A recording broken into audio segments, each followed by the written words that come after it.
Hey, feel free to watch on if you want to learn anything about what the insides of a Type CAH motor looks like.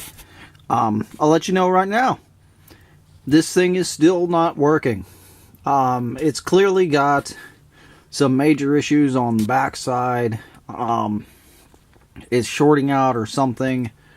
And well, personally, I don't care. I don't want to trash it out because it's a 1920s motor, but I'm getting to the point where I'm tired of messing with it. I thought I cleaned it out. I tried covering the wires on the backside here, and it's still not working. So I don't know if it's repairable. But if you want to get an idea of how to take these apart and all, keep on watching. If you want to see someone fail at fixing one of these, keep on watching. Either way. So this is my Westinghouse. It's a quarter horsepower motor. It's a Type CAH. Frame 545, I believe. Yeah, 545 frame. I thought the brushes were bad on it. And I thought, well, you can't really see it very well. I thought the brushes were not up here where the oil goes in, but I thought they were below that. So just on the underside of this little oil intake thing. And there's one on the back side too. Actually, I probably should have shown it from that angle. I thought it was, right here. This piece goes there. And you can't really tell very much, but it looks similar to a brush that I've seen on a lot of DC motors. But actually, based on what I've come to find out, it appears that maybe not. This is actually a little oil container, basically. And this wire here is actually just a wick to carry that. But despite the fact that it will run without those, and I could turn it on right now, as far as that's concerned, it still has issues. I mean, it's actually running better without them than it was with them, probably because it didn't have enough oil. But it's still not running perfect. I've had it stall a couple of times. It's thrown a couple of sparks off the back end, maybe because the ground isn't attached right now. But so what I'm going to do is just start tearing this apart. The first thing I'm going to do is take this pulley off. I have 2 screws in here in the front, so I'm going to take those out. And then I'm going to take these 4 screws out. There's one here, and on the bottom side. Over here and over here. I've already taken the 4 out of the back. That would be in roughly the same spot. Right here, here, and here, and here. That's actually why this cap is off. You can see that little cap. All nice, makes it look pretty. And covers your wires up and all that. But I'm going to take all that off the front, and hopefully this whole front will come off. Forgot to show you the front. See all that right there? That was sitting in the front of my motor. Right in there. Still dirty. But I wanted to show you that. I hit it with air, and you're not going to be able to tell very well, but it's still got layers of dirt on it. So I'm going to see if I can find something offline that'll tell me how to clean this thing up better. Well, I think I got it as clean as I'm going to get it, at least. I ended up using a little bit of WD-40 to try to get some of it out. Obviously used the air compressor, and then I used a couple of different brushes. I started with like this one, but it's not a very hard brush, but it's also a very cheap brush, and I have a bunch of them around anyway. So I figure, heck, you know, and that, you know, I felt safe getting the windings with that. You know, then I ended up moving on to one of these metal brushes, and you know, I'm a little bit more concerned doing it here, but it's still pretty thick metal. But you know, if you're gonna do it there, be careful. Be very careful. This was actually really good for the spindle, which is right over here, because around that spindle there was a bunch of gunk, and yeah, that's like, it was caked on there too. So that definitely was gonna cause some issues. You know, there was some caked stuff in here. For the most part, I think I got it all, or at least got most of it. There's still like a little like WD-40 residue here. So I'm gonna probably put this together. Well, I'll probably wait and then put it together like tomorrow, and then I'll fill up the oil caps. I gotta check, but I think I can use just normal oil, because I'm not mounting this upside down. It's just going to be mounted straight, normal. You can use, I think, unmedicated Vaseline as well. That information is actually online. I'll try to remember to put a link to the catalog that I found of this motor. But yeah, I mean, it cleaned up a lot more. You know, it cleaned up a good amount. I'm just hoping the thing runs, you know, great and everything. I should have done this back when I got the thing, because it was a mess back then. But hopefully, you know, I'll put this back together and we'll see it running. So I guess, movie magic. I'll see you in a minute, or in just a second. Yeah, I'm gonna put it together now. I'll start with the spindle. Make sure you got your hole right here, facing down, at least for how I'm gonna be setting this up. And then just slide it in place. Probably gonna have to hit that on the back side with a hammer lightly. Okay. And just slide this back on. Don't pinch any wires. And try to line it up with your screws. Oh, come on.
I also forgot something really important. These screws, the posts don't come all the way out. I was expecting the posts to come all the way out. They don't come all the way out on this. I just thought about that while doing this. Of course, now, got this just a little bit off. You can't tell, but that post is just a little bit out of placement. Don't want to move.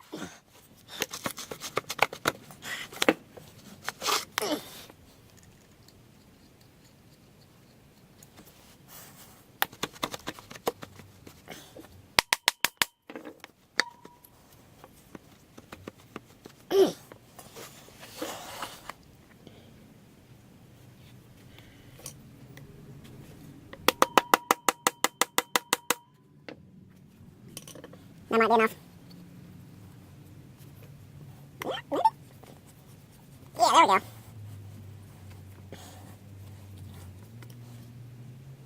Really kind of a weird screw. It's got a hole right all the way through it. Kind of cool. But definitely not something I want to lose.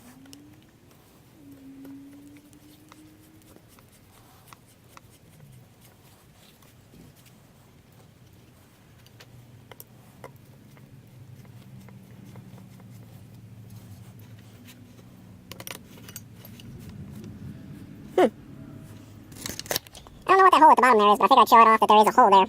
I don't recall it taking anything off of it. But, who knows what that is?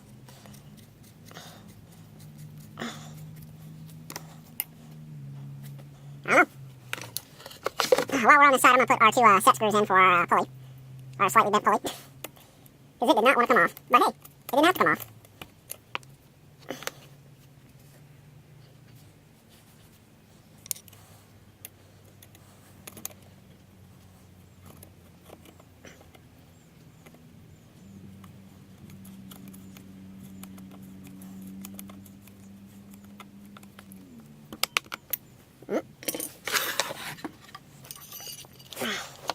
This is our cover.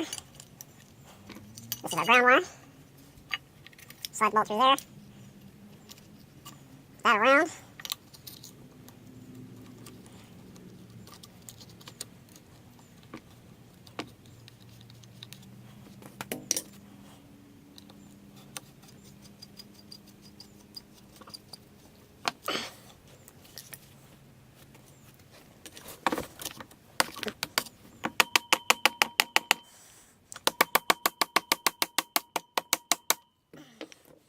I don't think that's enough.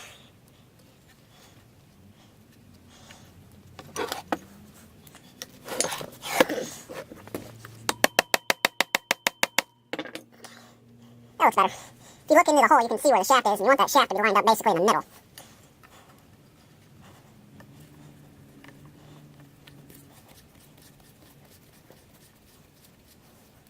Okay.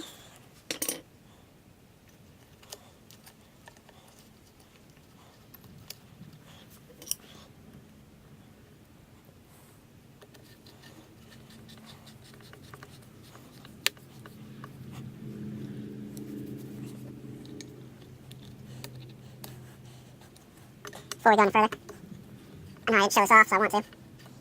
This is a two-wire system. You just have a left and right terminal first. You know, it's 110, left, right, left, right. You can reverse it, and the motor will just run in reverse. I made this a three-wire system with a ground, which I just run straight to the motor. That's all there is with that. This is a computer power wire, actually, so it's, fairly good-sized wire. And, it doesn't have a switch right now, but I have a small box that I've got prepared for it that I'll end up mounting to it. And, in the next video, we'll, do a few upgrades to this thing as well. I have a feeling this thing's going to work out just fine. Oh yeah, that hole I showed you on the other side, it's on this side too, in the same spot. Didn't want to touch there for a second. The same holes there. Not sure why.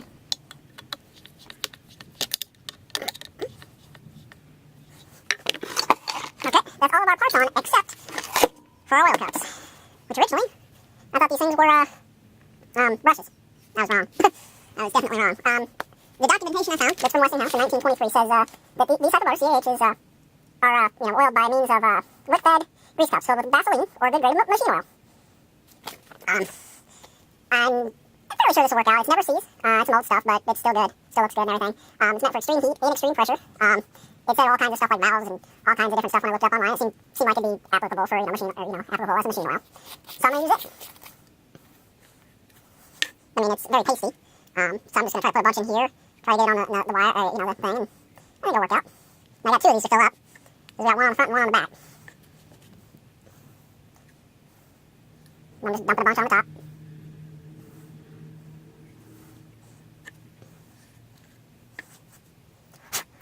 Try to keep your stuff as clean as you can. In fact, we're just going to dump a bunch in these. And we put the stuff in there to get stuff on it. Stick the wick in there just to kind of give a little bit of something, I'm using the edges so I don't get a whole bunch of stuff on it. I think that'll work. And then just stick it through this hole somehow. Come on, you get out of there.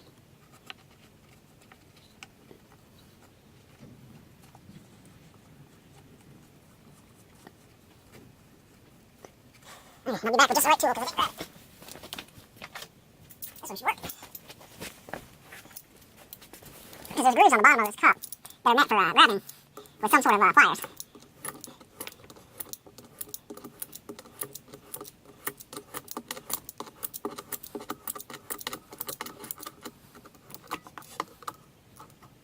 Cool, nice and tight.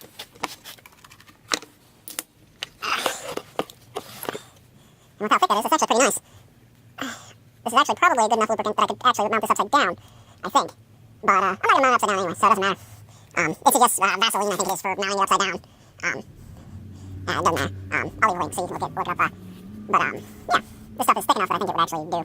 But I got no intention of mounting it upside down, so it doesn't really matter. Okay. It's in the same spot, just in the front. A lot harder to figure out where in the world it is, though. Probably would have been a good idea to take it off its base, but... Come on.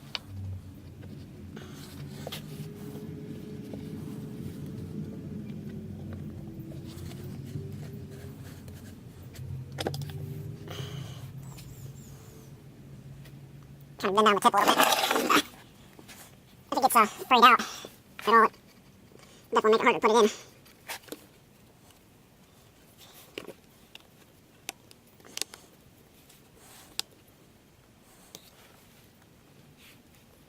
Yeah, there we go. Cool. Put pressure against it so that it was not frayed out. And then I just pushed it against the hole and made sure I had it lined up with the hole, and eventually it figured its way through just by using pressure. But you want to make sure that it's in there before you just put this on, because it's possible that it won't find its way in there.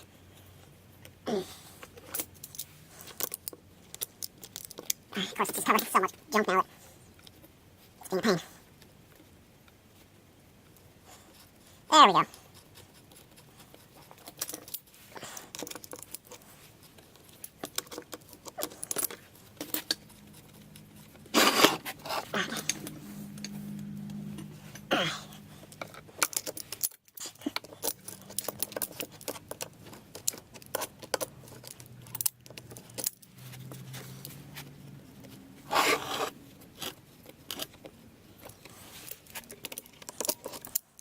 If you can't tell, it's a little bit of a pain. It moves easy, but it's just, it's covered in junk. My hands are covered in a little bit of junk. And it's moving something that has a spring behind it. Oh, it's weird. It's not like it's hard, but it's just kind of a pain. I think we actually, yeah, that should be, yeah, okay. Seems to move pretty good. Not feeling anything. I really think that the stuff we took off the spindle was probably the most important stuff that I took out of it. Yep, gotta grab the electricity now. There we go. Let's see,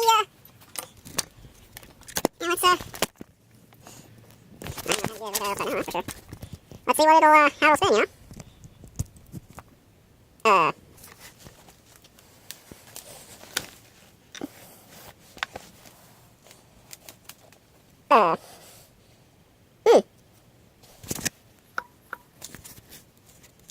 Okay, let's try that again. This time, let's use a cord that's got power running to it, hopefully. As the other one wasn't actually plugged in, probably. So, yeah.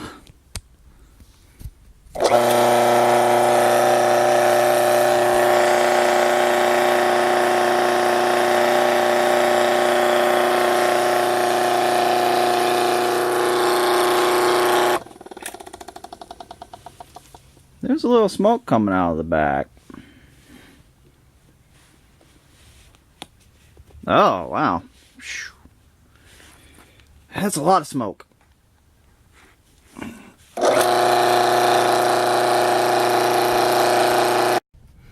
A broken wire. Exposed wiring. I mean, that's the broken piece right here for it. I feel kind of dumb for not having dealt with that. So I'm going to throw some electrical tape on it, and hopefully that's its issue. Because if not, I don't have a clue. The back end seems fine right here as far as I can tell. I'm not noticing anything wrong with it, but I mean, it's smoking and throwing sparks off, and with exposed wiring, what do you expect?